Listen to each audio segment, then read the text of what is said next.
On a stormy night in the quiet town of Silverbrook, Emma Mason, a struggling waitress and nursing student, stumbles upon an unconscious man dressed in an expensive suit. Battling the lashing rain and her own fears, she performs life-saving CPR. Little does she know, her selfless act will pull her into the mysterious and dangerous world of James Will, a millionaire whose gratitude masks a past filled with secrets, enemies, and intrigue. Hello family, welcome to True Life Stories. Please subscribe and leave a like for us, it means the world to us. Also share this video to your friends and loved ones and turn on post notifications so you don't miss future videos from us. Thank you as you do so. Sit back and relax as we dive into the story. The town of Silverbrook was cloaked in a dreary haze, its streets illuminated only by the dim, flickering glow of old street lamps. Rain poured relentlessly, soaking everything in sight and creating puddles that splashed with each step. The sharp chill of the wind cut through Emma Mason's thin, threadbare coat as she made her way home from a long shift at Diner's Diner. Her sneakers squelched on the wet pavement, and the few coins from her tips jingled faintly in her bag. A meager reward for hours of hard work. At 29, Emma was no stranger to hardship. Life in this sleepy town had been a series of uphill battles. Caring for her ailing mother until her passing, balancing nursing classes 3 nights a week, and working late shifts to scrape by. Yet, despite her struggles, Emma held on to a quiet resolve and a dream of becoming a nurse, even if that dream often felt like an unattainable luxury. As she turned onto Maple Avenue, her mind drifted to the stack of bills waiting on her kitchen table and the upcoming exam she hadn't had time to study for. She almost didn't notice the dark figure sprawled across the rain-slicked sidewalk. At first, she thought it was debris, perhaps trash discarded by the storm. But as she drew closer, her heart skipped a beat. Lying there, motionless and drenched, was a man. His expensive suit clung to him like a second skin, water dripping from his hair onto the concrete. Emma froze, her breath catching in her throat. For a brief moment, she considered rushing past. What if it was a trick? What if he was dangerous? But instinct overrode her hesitation. She knelt beside the man, her hands trembling as she shook his shoulder gently. "Sir? Can you hear me?" Her voice was shaky, barely audible over the rain's relentless patter. There was no response. The man's face was pale, his chest eerily still. Panic bubbled within her, but years of caring for her mother had instilled in Emma a sense of practicality during emergencies. She pressed her fingers to his neck and found a faint pulse. Relief surged through her, but it was short-lived. He wasn't breathing. "Oh God," she whispered, fear threatening to overtake her. But there was no time for fear. Positioning her hands on his chest, she began compressions. Her soaked hair clung to her face as rain lashed at her, cold and unrelenting. "Stay with me," she muttered, her voice firm despite the lump in her throat. With each compression, she willed him to breathe, her mind racing. Who was this man? Why was he lying here, alone in the storm? How long had he been unconscious? Silverbrook wasn't the kind of place where people collapsed unnoticed, but the storm had driven most indoors. The street lamp above flickered ominously, casting eerie shadows over the scene. Emma's hands moved rhythmically, her body working on autopilot as her mind replayed every piece of training she had learned in her classes. Finally, after what felt like an eternity, the man coughed weakly. Emma gasped in relief, quickly turning his head to the side as water sputtered from his mouth. His eyes fluttered open briefly, glazed and unfocused, before closing again. "You're going to be okay," Emma assured him, her voice steady despite the adrenaline coursing through her. She reached for her phone, her fingers numb and shaking as she dialed 911. As the wail of approaching sirens echoed through the storm, Emma felt a strange mixture of relief and apprehension. She had saved a life tonight, but something about this man, his expensive suit, his sudden collapse, hinted at a story far bigger than she could have imagined. And Emma's life, whether she realized it or not, was about to change forever. The rain had subsided by the time the ambulance arrived, but the scene on Maple Avenue was far from ordinary. Paramedics worked quickly, lifting the unconscious man onto a stretcher while Emma stood nearby, her hands trembling from both the cold and the adrenaline still surging through her veins.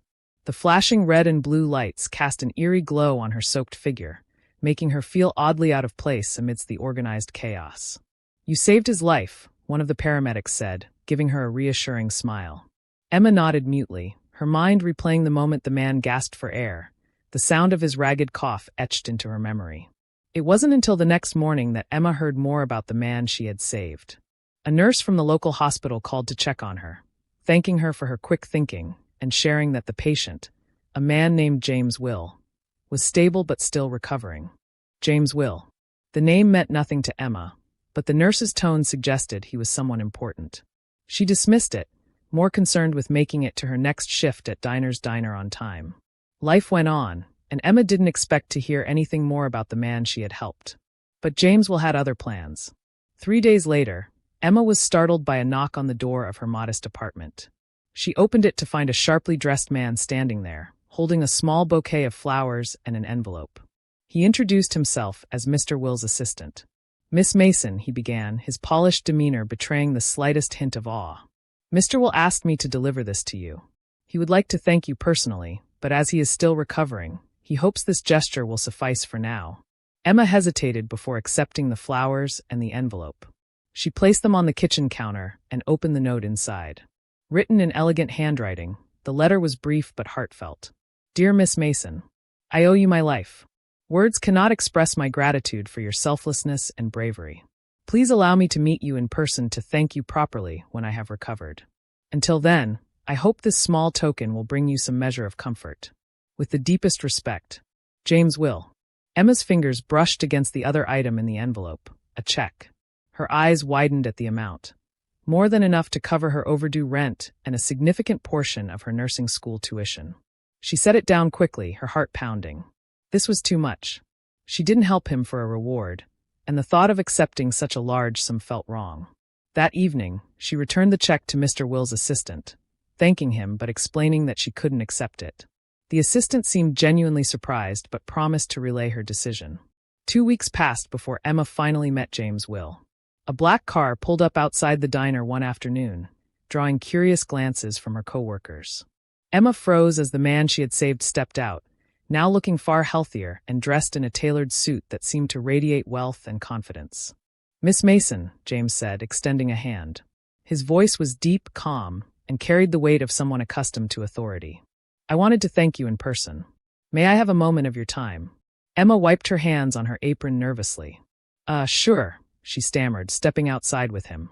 Their conversation was brief but impactful. James spoke candidly about the night she saved him, his gratitude evident in every word. He explained that he had been en route to a critical meeting for his foundation when he collapsed, the result of exhaustion and an undiagnosed health condition. "I owe you more than a thank you," he said. "You didn't just save my life. You reminded me of something I'd forgotten, the kindness of strangers." Emma felt a mix of pride and discomfort. She wasn't used to being the center of attention, especially from someone as commanding as James Will. Before leaving, James made her an offer. "If you ever need anything at all, please don't hesitate to reach out. People like you deserve to have their dreams realized." Emma watched as the sleek car disappeared down the street, her thoughts a whirlwind. She hadn't asked for recognition or repayment, but it seemed her actions had left an indelible mark on James Will. Little did she know, this was only the beginning of her connection to the enigmatic millionaire, a connection that would soon alter the course of her life. A few weeks had passed since Emma saved James Will, and while life in Silverbrook had returned to its quiet routine, Emma couldn't shake the memory of their brief meeting outside the diner. James's gratitude had felt genuine, yet she remained hesitant to dwell on the encounter. Her focus remained on her nursing classes and juggling her shifts at Diner's Diner. One evening, as she returned home from class, Emma found an elegant cream-colored envelope tucked into her mailbox.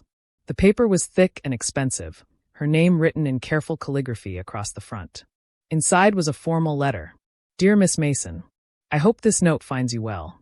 I am hosting a small gathering at my estate this Saturday evening and would be honored if you could join us. It would give me great pleasure to introduce you to a few of my closest colleagues and friends, as the person to whom I owe my life deserves recognition. Your presence would mean a great deal. Warm regards, James Will." Emma read the invitation twice, her stomach twisting in knots. The idea of attending a gathering among the wealthy and influential was daunting. Her modest upbringing had never brought her into such circles, and she feared she wouldn't belong. But a part of her, a quiet, curious part, wanted to see what James's world was like. After much deliberation and encouragement from her best friend, Mia, Emma decided to accept. The following Saturday, she stood outside the grand gates of the Will estate, her heart racing as she took in the sight. The sprawling mansion was illuminated by warm, golden lights, its towering columns and manicured gardens exuding wealth and sophistication. Emma felt out of place in her borrowed dress, a simple yet elegant navy blue gown Mia had insisted she wear. Clutching her small purse, she took a deep breath and approached the entrance. A uniformed butler greeted her with a polite nod. "Miss Mason, welcome. Mr. Will is expecting you."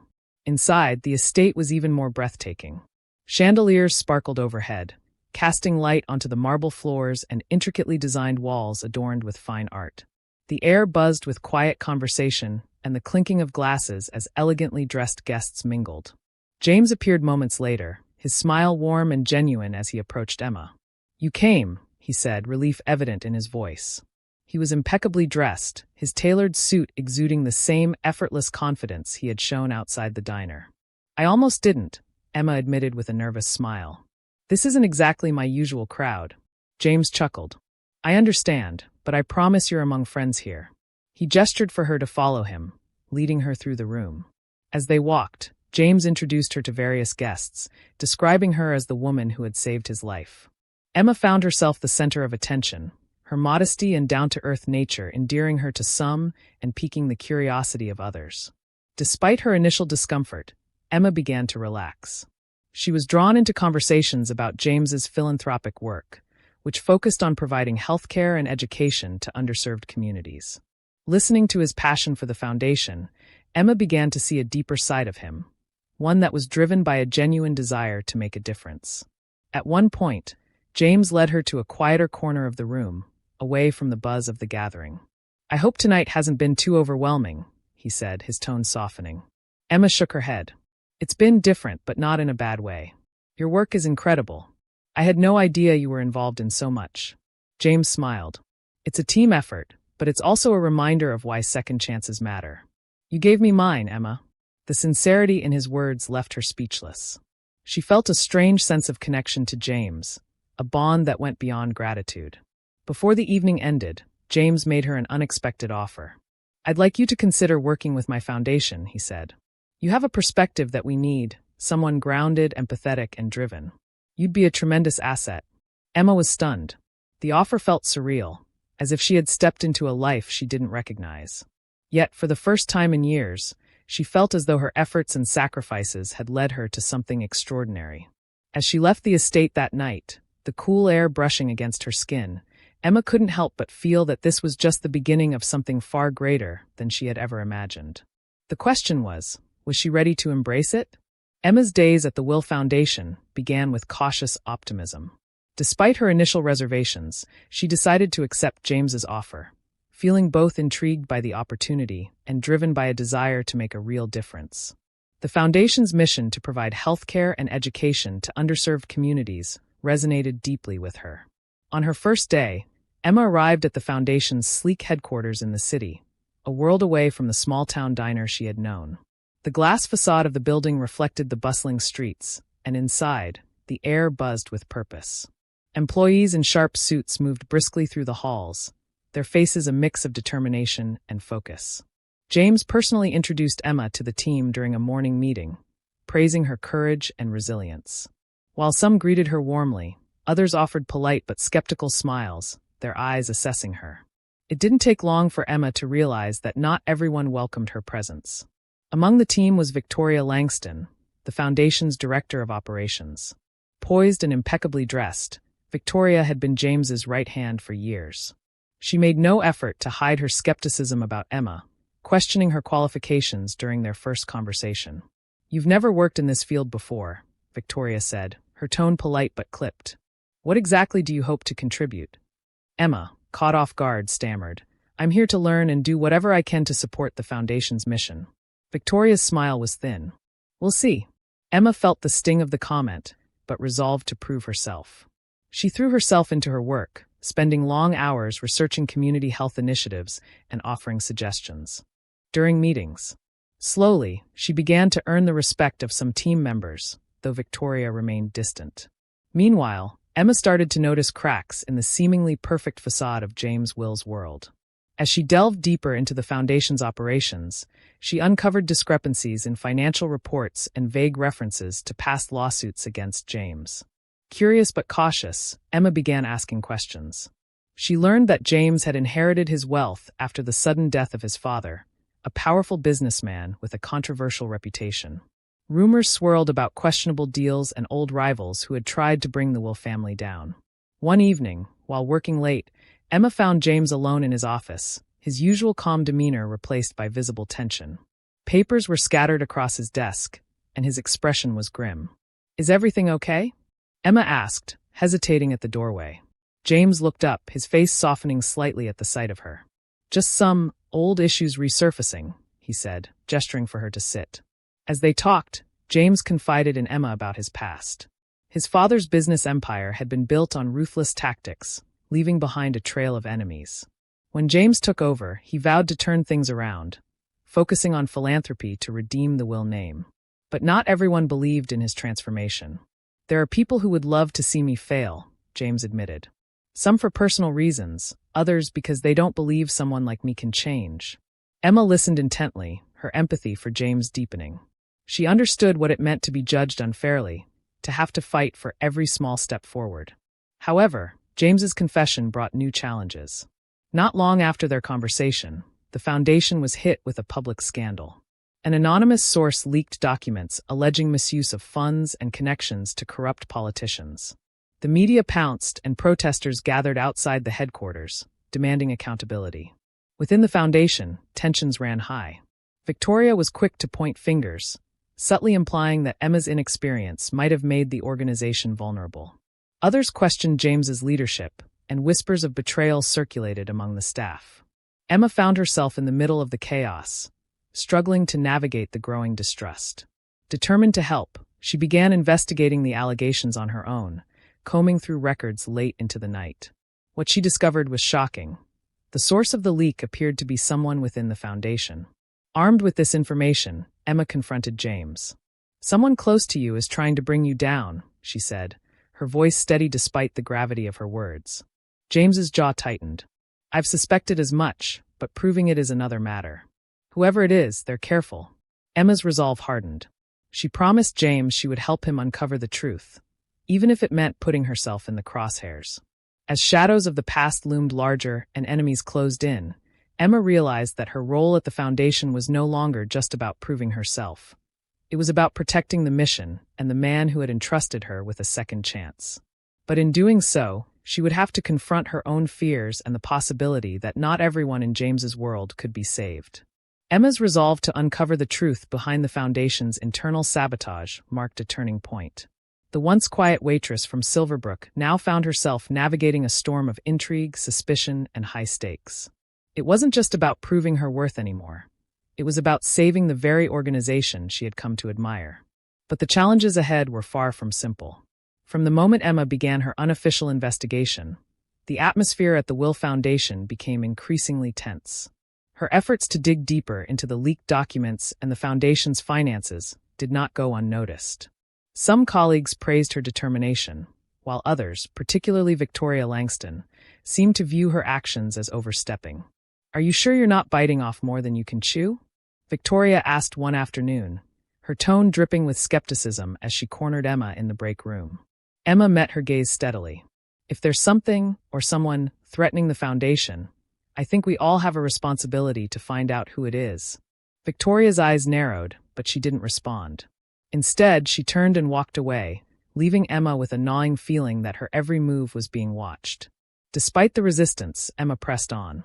Late nights became her routine, poring over files and reaching out to former employees who might have insights into the foundation's operations. She discovered inconsistencies in some contracts, vague references to projects that never materialized, and payments funneled to shell companies with ties to political figures. James remained supportive of Emma's efforts, though she could see the weight of the scandal taking its toll on him. His usual confidence seemed dimmed, replaced by a quiet frustration that he tried to mask. Still, he trusted Emma, often inviting her to his office to discuss her findings. "I don't know how you keep going," James admitted one evening, leaning back in his chair. "This situation is enough to make anyone want to walk away." Emma smiled faintly. I've had to fight for everything in my life. Giving up isn't an option. Her words seemed to renew his resolve, and for the first time in days, James looked genuinely hopeful. However, not everyone shared his faith in Emma. Victoria, along with a few other senior staff members, began questioning her involvement more openly. During a tense board meeting, Victoria voiced her concerns. "With all due respect, James," she said, "Emma may have saved your life, but that doesn't make her qualified to handle something of this magnitude. We need professionals, not amateurs." The room fell silent, all eyes shifting between Victoria and James. James's voice was firm when he responded. "Emma has shown more dedication and integrity in a few weeks than some of us have in years. If she wants to help, I'm not going to stand in her way." The statement was a clear rebuke, but it only seemed to deepen the divide between Emma and Victoria. Emma's persistence finally paid off when she uncovered a critical piece of evidence: an encrypted email exchange between a senior staff member and an anonymous third party. With help from a tech-savvy friend, she decrypted the messages and discovered plans to siphon funds from the foundation to discredit James. The culprit? Victoria Langston. The revelation hit Emma like a freight train. Victoria, who had been James's most trusted ally, was the very person orchestrating the scandal. Her motivations became clear: jealousy, power, and a belief that James's philanthropic mission was a waste of resources. Armed with this information, Emma brought her findings to James. "It's Victoria," she said quietly, sliding the printed emails across his desk. James's face hardened as he read the messages, his eyes dark with a mix of anger and betrayal. "I trusted her," he said, his voice barely above a whisper. "She's been with the foundation since the beginning." Emma placed a hand on his desk, leaning forward. "Trust is important, but so is accountability. If you let this go, everything you've worked for will fall apart." James nodded slowly, the weight of her words sinking in. The next day, James called an emergency meeting. Victoria sat at the head of the table, unaware of what was about to unfold. When James confronted her with the evidence, her composure cracked for the first time. "This foundation is bleeding resources," she snapped, her voice sharp. "You waste money on feel-good projects that don't make a real impact. Someone had to take control." James's voice was icy. "And you thought sabotaging my work was the solution? You've not only betrayed me, but also the people we're trying to help." Victoria was escorted out of the building, her departure marking the end of a tumultuous chapter for the foundation. The fallout from the scandal was significant, but it also marked a turning point. Emma's efforts to expose the truth had not only saved the foundation, but also solidified her place within it. Colleagues who once doubted her now looked to her with respect, and James expressed his gratitude openly. "You've proven yourself in ways I didn't think possible," James told her one evening. "I can't imagine the foundation without you." Though humbled by his words, Emma knew she still had much to learn. The testing ground had revealed her strength, but it had also shown her the challenges of navigating a world where ambition and integrity often collided. For the first time, however, she felt she belonged, and that her dream of making a difference was closer than ever. With Victoria Langston gone, the foundation began to recover from the scandal. The staff rallied around James and Emma, determined to rebuild trust and restore the Will Foundation's reputation. However, the fallout left lingering questions and unearthed deeper issues that Emma couldn't ignore. The encrypted emails Victoria had sent hinted at something larger: connections to shadowy figures who seemed invested in James's downfall. While Victoria had been exposed, Emma couldn't shake the feeling that she had been a pawn in a much bigger game. As Emma delved further into the Foundation's history, she discovered more troubling details. Some projects had been abruptly cancelled, leaving behind incomplete infrastructure in impoverished areas. Financial records showed unexplained gaps, with funds vanishing into untraceable accounts. Late one night, while reviewing old files in the Foundation's archives, Emma stumbled upon a set of documents labeled Will Legacy Projects. The files detailed ambitious initiatives launched by James's father, Richard Will, years before James took over. To Emma's shock, the documents painted a picture of manipulation and exploitation. Many of these so-called philanthropic projects had been fronts for financial schemes that enriched the elder Will and his associates at the expense of the very communities they claimed to help. James, who had inherited the foundation and restructured its mission, seemed genuinely unaware of the extent of his father's misdeeds. But Emma realized that some of Richard Will's former allies might still be involved in the foundation, working from the shadows to protect their interests. Emma's investigation didn't go unnoticed. Within days, she began receiving anonymous messages warning her to stop digging. At first, she brushed them off as scare tactics, but when she returned home one evening to find her apartment ransacked, she knew the threats were serious. She immediately called James, who arrived within the hour, visibly alarmed. "This isn't just about the foundation anymore," he said, pacing her small living room. "Whoever's behind this sees you as a threat, and they're willing to act on it." Despite the danger, Emma refused to back down. "If we don't expose this, everything you've built will be tainted by your father's mistakes," she said. "I can't let that happen." James nodded, his admiration for Emma evident. "Then we do this together. But we'll need to be careful." Determined to uncover the truth, Emma and James decided to confront one of the few remaining members of Richard Will's inner circle, Victor Hensley, a former advisor who had quietly stepped away from the foundation years earlier. Victor was elusive, but through persistent effort, Emma tracked him down to a secluded estate on the outskirts of the city. When they arrived, Victor was surprisingly cooperative, though his demeanor was guarded. "I'm not proud of what we did," he admitted after hours of probing. "But the Will empire was built on deals that weren't always clean. When James took over, I stepped back. I didn't want to be part of the fallout." Victor revealed that a group of Richard's former associates, still connected through private networks, had been working to undermine James. Their goal was to regain control of the Foundation's resources and continue their old practices. "You've stirred a hornet's nest," Victor warned Emma. "These people won't hesitate to destroy anyone who gets in their way." Armed with this new information, Emma faced a difficult decision. Exposing the truth would not only implicate powerful individuals, but also tarnish the Foundation's reputation, potentially undoing years of hard work and jeopardizing future initiatives. Emma wrestled with the moral implications. She confided in James, who, for the first time, seemed unsure of what to do. "If we stay quiet, they'll continue to operate in the shadows," Emma argued.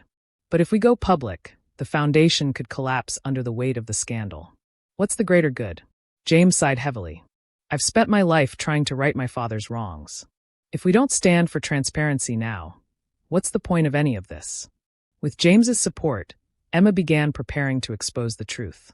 They worked tirelessly to gather evidence, documenting every shady deal and hidden transaction. Emma's tenacity inspired others within the Foundation to step forward, sharing information that further implicated Richard's old network. The more they uncovered, the more dangerous the situation became. Emma received another warning, a chilling voicemail that left no doubt about the seriousness of the threat. But instead of retreating, she pushed harder, driven by a belief that the Foundation's mission was worth fighting for. Emma and James finally decided to take their findings to a trusted journalist. The resulting exposé sent shockwaves through the community, revealing the extent of Richard Will's corruption and the efforts of his associates to sabotage James's leadership. The fallout was immediate. Several prominent figures were arrested, and public opinion about the Foundation wavered. Critics called for its dissolution, while supporters rallied around James, recognizing his commitment to transparency. Emma stood by James throughout the ordeal, her quiet strength and unwavering integrity earning her respect from those who had doubted her. Despite the challenges, she felt a deep sense of purpose. This was what she had fought for, the chance to make a real difference. Though the Foundation faced months of scrutiny and rebuilding, the ordeal solidified its new identity as an organization rooted in honesty and accountability. James restructured the leadership team, ensuring that no remnants of his father's influence remained. For Emma, the experience was transformative. She had confronted danger, uncovered hidden truths, and stood firm in her values. The journey had been far from easy, but it had also shown her that even in the face of overwhelming odds, doing the right thing mattered. As she looked out over the city from the Foundation's rooftop one evening, she felt a sense of peace. Her path hadn't been what she imagined, but it was hers, and it was leading her exactly where she needed to be. The Will Foundation emerged from the storm battered but not broken. The public exposé of Richard Will's corrupt legacy and the sabotage attempts by his former allies had left deep scars, but it also marked the beginning of a new chapter for the organization. For Emma, it was a turning point in her journey, not just within the Foundation, but in her own life. In the weeks following the exposé, the Foundation faced intense scrutiny. Reporters crowded outside its headquarters daily, demanding answers. Donors wavered, and several prominent backers withdrew their support. Emma watched as James worked tirelessly to address the fallout, holding press conferences and meeting with key stakeholders to reassure them of the foundation's integrity. But even as James fought to restore trust, the weight of the situation began to show. His usually composed demeanor was frayed, his movements tense and hurried. Emma, too, felt the strain. As one of the key figures behind the exposé, she was both praised and criticized. Some lauded her courage, while others accused her of damaging the foundation she claimed to support. The pressure was immense, and doubts crept in. Did we do the right thing? Emma asked James one evening as they sat in his office, both exhausted from the day's battles. James met her gaze, his eyes filled with a quiet conviction. We did the only thing we could. Truth isn't always easy, but it's necessary. His words grounded her, reminding her why she had taken this path in the first place. Despite the challenges, Emma refused to back down. She took on a more active role in the foundation, working closely with teams to develop new initiatives that reflected its renewed mission. Her efforts didn't go unnoticed. Slowly, she began to win over even her harshest critics within the organization. Employees who had once doubted her now sought her input, recognizing her dedication and unique perspective. Emma also began to find her voice in meetings, no longer hesitant to share her ideas. One particularly memorable moment came during a strategy session when a senior executive dismissed her proposal for a community health program, calling it overly ambitious. Emma stood her ground. Ambition is what this foundation needs right now, she said firmly.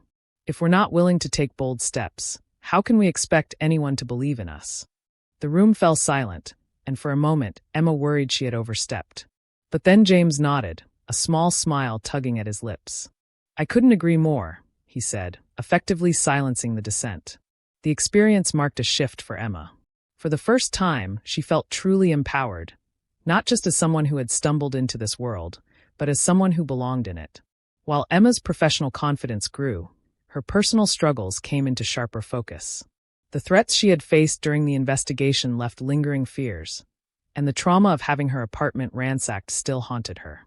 One night, as she sat alone in her new, more secure apartment, she found herself paralyzed by the thought that someone could break in again. The normally strong and composed Emma felt vulnerable, her mind replaying the danger she had faced. Instead of retreating, she reached out for help, a step she had always struggled with. She confided in James, who listened without judgment. You've been through a lot, he said gently. It's okay to feel shaken. But you're stronger than you think, Emma. You've already proven that. Their conversation reminded her that strength didn't mean facing everything alone. With time and support, Emma began to confront her fears, taking small but meaningful steps toward healing. As the foundation stabilized, Emma played a pivotal role in shaping its new direction. She worked closely with James to develop programs that emphasized transparency and community involvement, ensuring that every project was rooted in genuine impact. One of her proudest accomplishments was the launch of a scholarship program for aspiring nurses, inspired by her own struggles to pursue her education. Watching the first recipients accept their awards brought tears to her eyes, a reminder of how far she had come. James, too, found a renewed sense of purpose. The challenges they had faced together deepened his appreciation for the Foundation's mission and for Emma's unwavering support. The bond between Emma and James grew stronger as they navigated the Foundation's recovery. Their shared experiences created a sense of partnership that extended beyond their professional roles. One evening, after a successful fundraiser that marked a turning point for the Foundation, James and Emma stood on the rooftop terrace of the headquarters, looking out over the city. You've changed everything, James said, his voice filled with admiration. Not just for the Foundation, but for me. I don't know how I would have done this without you. Emma smiled, her confidence now a quiet, steady force. You didn't need me, James. But I'm glad I could help. Their conversation carried a depth of understanding that words couldn't fully capture. They had faced darkness together, and in doing so, they had found their own strength and each other. By the end of this chapter in her journey, Emma had transformed from a humble waitress into a force to be reckoned with. She had found her voice, confronted her fears, and carved out a place for herself in a world she once thought was out of reach. The Foundation's challenges were far from over, but Emma and James knew they were stronger together. They had broken through the barriers of doubt and adversity, ready to face whatever came next with courage and conviction. Emma and James find themselves on the other side of the whirlwind that upended their lives months earlier. For Emma, the journey has been one of self-discovery. Her time spent in James's world, a realm of luxury, power, and influence, has taught her the value of her integrity and kindness in spaces where such virtues are often scarce. Through her experiences, Emma gains confidence in her abilities and resolves to finally pursue her lifelong dream of becoming a nurse. With James's support, she secures a scholarship through his foundation, allowing her to focus on her studies without the burden of juggling multiple jobs. Emma realizes that her compassion and resilience, qualities she once thought of as ordinary, are her greatest strengths. She embraces her new path with determination, knowing she is capable of achieving more than she ever believed possible. James, meanwhile, undergoes his own transformation. The gratitude he feels toward Emma compels him to reevaluate his life priorities. For years, his philanthropic endeavors were driven by guilt and a desire to atone for his past mistakes. But Emma's influence shifts his perspective. He learns to approach his work with a renewed sense of purpose, fueled not by guilt, but by a genuine passion for creating meaningful change. The relationship between Emma and James deepens, not as a romantic connection, but as a profound friendship rooted in mutual respect and shared growth. Emma teaches James the value of humility and emotional vulnerability, while James helps Emma see her potential and gives her the courage to dream bigger. The chapter closes with Emma standing on the stage at her nursing school graduation, delivering a heartfelt speech about the power of kindness and second chances. James watches from the audience, a quiet smile on his face, proud of the woman who not only saved his life, but also changed it for the better. As Emma steps into her future, and James continues his philanthropic work with a lighter heart, their story becomes a testament to the transformative power of compassion, resilience, and human connection. Thank you for watching. Until my next video, bye.